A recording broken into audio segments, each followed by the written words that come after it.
Now, some conflict in a relationship can be really positive. What? Being able to work through that conflict and get out to the other side can create growth between two people. Hello everyone, and welcome back to the channel. In today's video, we are going to be talking about how to break free from negative conflict cycles. When you are stuck in a negative cycle, it can cause real harm to the relationship. After going through a series of escalated conflicts, typically one partner will begin to stonewall, shut down during conflict, and eventually stop bringing anything up. This breeds resentment and creates disconnection and distance, which can lead to things like affairs, divorce, or just living parallel lives. It's really important to learn effective methods for breaking free of these negative cycles. So that's what we're going to talk about in today's video. We're going to talk about what a negative cycle is and how it occurs, how to actually identify a negative cycle that you might be in, and a multi-step process to actually begin breaking free from those negative cycles with your partner. Let's get into it. First things first, when we talk about negative cycles, conflict itself isn't the problem. It's how you handle it. Couples often fall into these negative cycles during conflict, like the classic blame and defend pattern. One partner will criticize or blame the other partner for something that they feel like they're doing wrong, like saying, "Oh, you left dishes in the sink, you're so lazy, I can't believe you did this." And the other partner,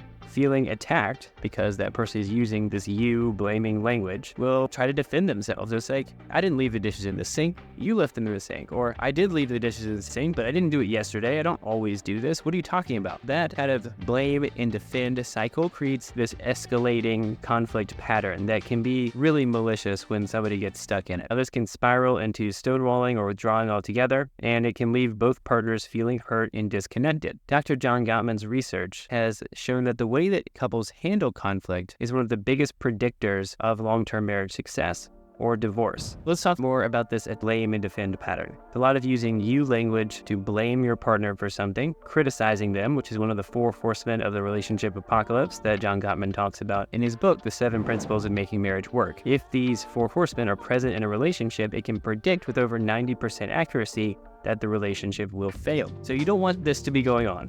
Mostly this happens because the accusing partner is choosing to criticize or blame out of a feeling of hurt or disconnection. They actually feel unheard, upset, or unappreciated. Instead of expressing those feelings in a vulnerable way with their partner, they choose to criticize or blame. This may be because they have adapted patterns of blaming or criticizing from what they learned growing up with their parents, or they may just be having a really rough day and not be conscious of the way that they're speaking to their partner. No matter why they begin to use this kind of attack, blaming pattern, the result is pretty much always the same. It puts the other partner on the defensive.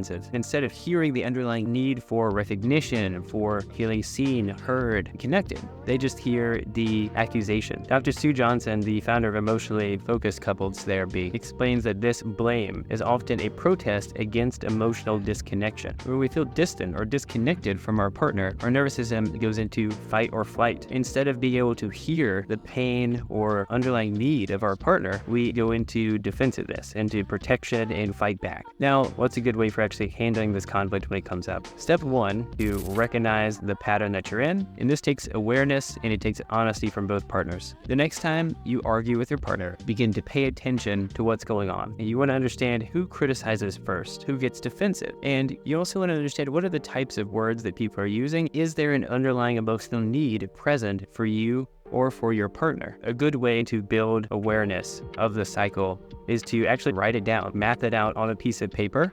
Okay, stage 1, I blame my partner for X, and I'm actually feeling hurt there. Let me look internally. I'm feeling sad, maybe angry or annoyed. And when I do that, I tend to speak harshly, and I could see how they might interpret that, and then they kind of get defensive and they yell back at me. And then when I hear them yell at me, I start to yell more. And so you need to just map this out on a piece of paper or with your partner in conversation. Try to understand what the actual cycle is. Step 2 is to pause and self-regulate. Once you've identified the negative cycle, pause. Okay, if you're in the heat of an argument, you can hold up your hand, you just signal a timeout with your partner, take some time away from the conflict. The Gottmans say that it takes at least 20 minutes for your body to down-regulate when you take a timeout from an argument. So what I would recommend you do is leave the argument, go to the bathroom if you need to be alone, and take some time to do some deep breathing. When you breathe a longer breath on the out breath, that initiates the parasympathetic nervous system and causes you to calm down a little bit in your body. The goal here is to get your mind off of the problem at hand. So you don't want to be ruminating on this when you take a break, but you do want to calm yourself down physiologically so that you can approach a conversation with your partner in a more productive, empathetic, positive way. So step 3 is to use I statements. Once you've calmed yourself down, come back together with your partner and talk about what's going on for you. It's really important to use I statements. I've talked about this in another video. You can use I feel statements with your partner. Feel statements start with I feel, and then you talk about the emotion you're feeling and why you're feeling that emotion.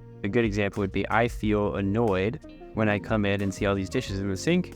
It makes me really anxious to come in and realize that there's so much in the house that I need to do. I'm frustrated with you because I realize that you haven't been doing anything. It makes me feel unloved, disconnected from you. It doesn't make me feel as close and honestly kind of upset with you. So that's a very advanced way. I talked about a lot of emotion words there, but do what you can. Try to access whatever emotion is present for you at the time and express that to your partner, talking about your experience, your emotions, because by talking about those things, you get away from that blame cycle where you're talking about the other person, but you did this, you made me feel XYZ. That allows you to take responsibility for your feelings without making your partner into the villain. Step 4 is to practice active listening with your partner. Active listening is one of those things that sounds super easy. Whenever I talk to my clients about it, they always just kind of roll their eyes because everybody thinks they can do active listening. The thing is, most people can't. Most people are distracted when they talk to their partner, or they're thinking about their response getting defensive. Instead, I encourage you to sit with your partner and listen. Listen first. Try to get out everything they need to say. Then try to reflect back to them. You can try to pinpoint the underlying emotion underneath what they're talking about,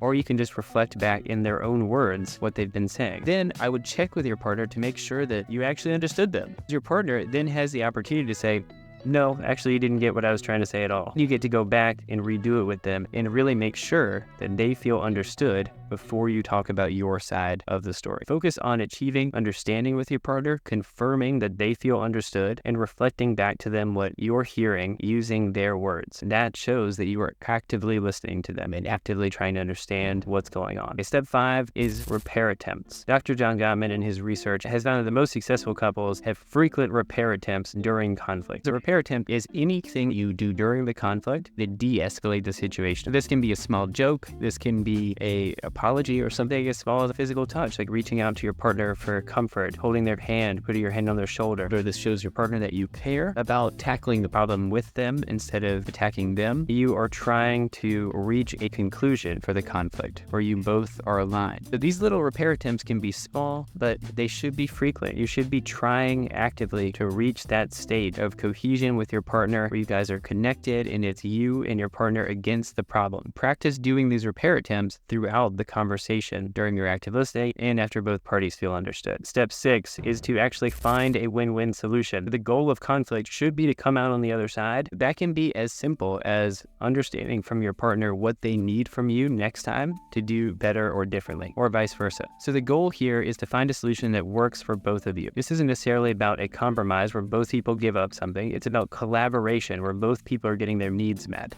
What's important here is to ask open-ended questions of your partner. You can say something like, what's one way that you want to feel appreciated? Or what can I do to make this better for you next time? Or how can we ensure that we both have time for each other in the future? But you want to be asking these kind of open-ended questions to your partner to figure out, can you both reach a solution together that you both feel good about? The other thing that's important here is that you need to express your needs too. But these should be positive needs, not negative needs. Negative needs are taking something away. Positive needs are adding something to the conversation. So you could say, as a positive need, I really need for next time for us to start this conversation with something really nice that we like about each other so I don't feel so activated. Then we can go into the things that's bothering you. Are you okay with that? Negative would be like, I need you to stop saying these negative things to me. So that's the difference. Find a win-win solution by expressing your needs together and by tackling this as you both against the problem. Handling conflict together can be a really tricky situation, but it is possible. I've seen it with so many couples that I work with. It can be really helpful to go to a therapist to hash out some of these things, and they can help you identify the negative cycle that you're in. However, it can be done on your own. It just takes practice and resilience and mindful awareness of what those triggers and negative cycles are for each of you. And it takes some bravery to be able to have that conversation with your partner and know that you're both trying to achieve connection and closeness at the end of the day.